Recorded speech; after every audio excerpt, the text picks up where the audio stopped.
वैश्विक परिदृश्य में जिसमें ईरानी प्रतिकार, अमेरिकी आर्थिक सैन्य हित तथा वैश्विक शोषण के संदर्भ में वैश्विक न्यायमित्र राजनीति के परिप्रेक्ष्य में समाधान खोजने की बात। आइए इसी क्रमवार वैश्विक तथ्य, तर्क और व्यवहारिक समाधान के रूप में हम उस जमीन को देखने और टटोलने की कोशिश करते हैं। वैश्विक परिदृश्य का यथार्थ, तथ्य और तर्क। पहला पॉइंट, ईरानी प्रतिकार, साम्राज्यवादी वर्चस्व का प्रतिरोध।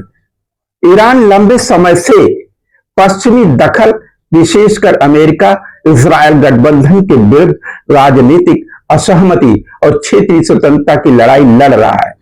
2024-2025 में ईरान द्वारा किए गए ड्रोन मिसाइल प्रतिकार केवल प्रतिशोध नहीं बल्कि न्याय के वैकल्पिक ढांचे की आकांक्षा का संकेत भी है। दूसरा पॉइंट, अमेरिका और हथियार माफिया गठबंधन। अब पॉइंट देखिए, अमेरिकी अर्थव्यवस्था का एक बड़ा हिस्सा मिलिट्री इंडस्ट्रियल कॉम्प्लेक्स MIC से चलता है। यह सामूहिक हथियारों की बिक्री, युद्धोन्माद और रिजीम चेंज रणनीति से आर्थिक लाभ उठाता है। वैश्विक तनाव का संगठित और नियोजित निर्माण एक आर्थिक औद्योगिक नीति का हिस्सा बन चुका है। यह वैश्विक बर्बादी की व्यवहारिक जमीनी बुनियाद है। तीसरा पॉइंट, अंतरराष्ट्रीय नीति में न्याय का अभाव। कारण जानिए। UN, IMF, WTO जैसी संस्थाएं भी शक्तिशाली राष्ट्रों के हितों की ओर झुकी रहती हैं। क्यों झुकी रहती हैं? शक्तिशाली राष्ट्रों के हितों की ओर झुकी रहती हैं। इनकी नजरें या इनके वैश्विक परिदृश्य में इसी व्यवहारिकता को जमीन पर उतारने के प्रयास को, जमीन प्रदान करने का प्रयास वाले संगठन का नाम है UN, IMF, WTO। तब आपके सोचने का नजरिया बिल्कुल बदल जाएगा। दूसरा पॉइंट, ग्लोबल जस्टिस या पीपुल सेंट्रिक डिप्लोमेसी। क्या? People centric diplomacy, PCD, people centric diplomacy. यही है वैश्विक और किसी भी राष्ट्र का समाधान, किसी भी क्षेत्र का जमीनी समाधान का बुनियाद। अब तक विकसित देशों का नैतिक मुखौटा बनकर रह गया है, जबकि नीतियां बहुपक्षीय लाभ से दूर हैं। यह अमेरिकी चेहरे का व्यवहारिक सच है। वैश्विक न्यायमित्र राजनीति के दृष्टिकोण से समाधान। न्यायमित्र नेतृत्व का वैश्विक गठबंधन BBS मॉडल विजन क्या है? समानता, भाईचारा, सहभागिता। समानता यानी बराबरी, भाईचारा, सहभागिता। यह त्रिदेव सिद्धांत राजनीति को सेवा में बदलने का दृष्टिकोण है। ठीक से समझिए, बराबरी, भाईचारा, सहभागिता, जिसे आप समानता, भाईचारा, सहभागिता आम भाषा में कह सकते हैं, यानी BBS मॉडल। यह त्रिदेव सिद्धांत, ये त्रिदेव हैं, राजनीति की सेवा में बदलने का दृष्टिकोण है। ईरान, लैटिन अमेरिका, अफ्रीकी संघ, दक्षिण एशिया जैसे क्षेत्रों में न्यायशील नेतृत्व को आपसी समझ और सहयोग से एकजुट किया जा सकता है।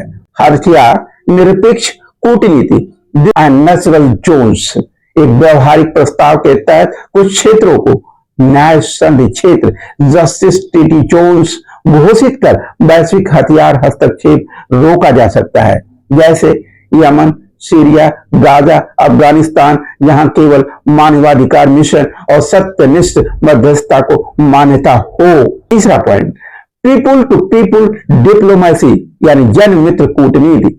BBS मॉडल के अनुरूप जन आधारित अंतरराष्ट्रीय संवाद मंच जो राष्ट्रों के बजाय जनता के हितों पर आधारित हो।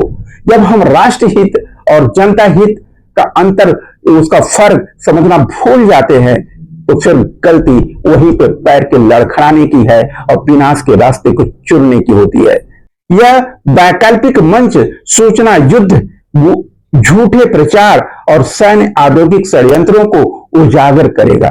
यह वैकल्पिक मंच यानी BBS मॉडल मंच आपको वैकल्पिक मंच सूचना युद्ध, झूठे प्रचार और सैन्य औद्योगिक षड्यंत्रों को उजागर करेगा।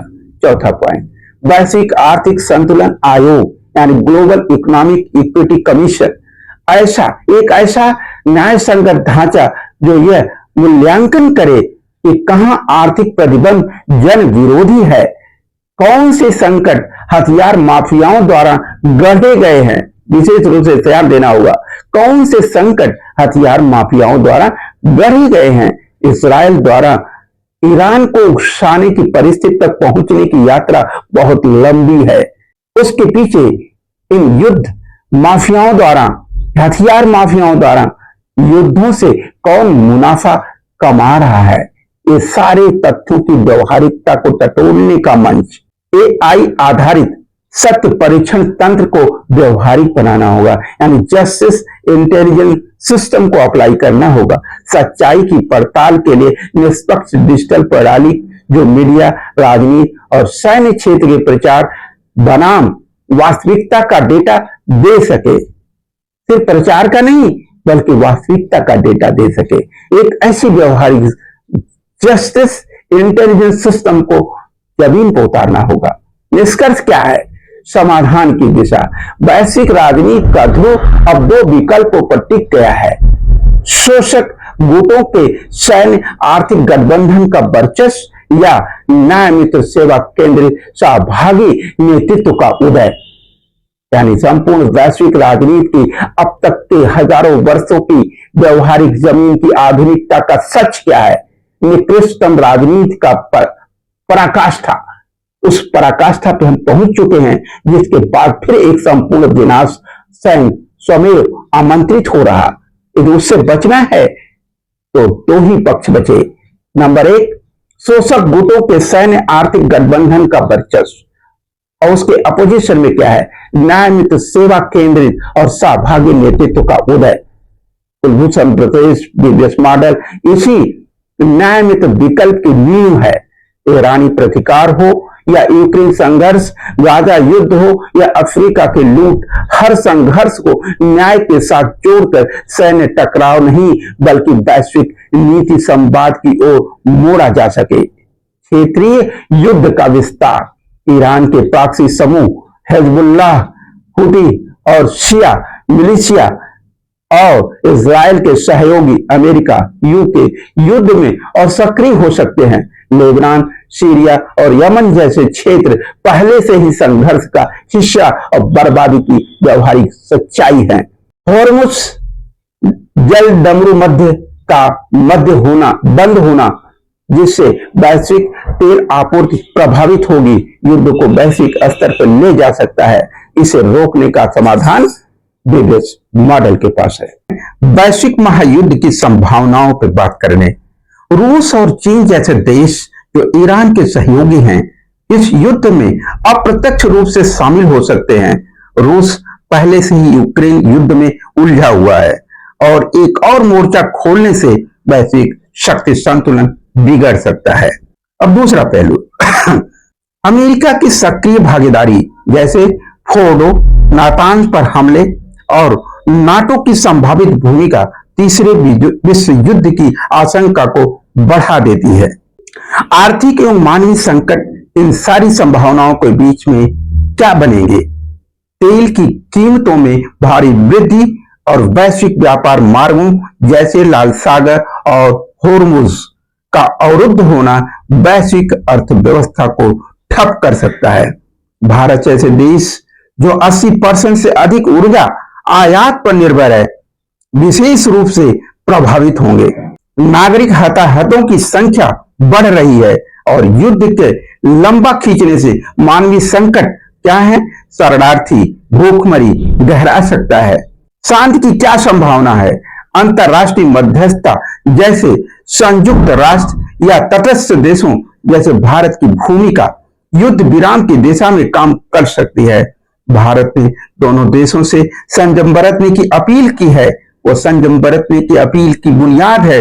हालांकि अमेरिका और ईरान के बीच परमाणु समझौते की वार्ता विफल होने और इस्राएल की आक्रामक नीति के कारण शांति की संभावना कम ही दिखती है। संभावित परिदृश्य क्या हो सकता है इस महाविनाश का? सीमित युद्ध, यदि अमेरिका और इस्राएल ईरान के परमाणु कार्यक्रम को नष्ट कर देते हैं और ईरान जवाबी हमलों की सीमित रखता है तो युद्ध कुछ महीनों में ठप हो सकता है। लेकिन हुआ इसके ठीक विपरीत।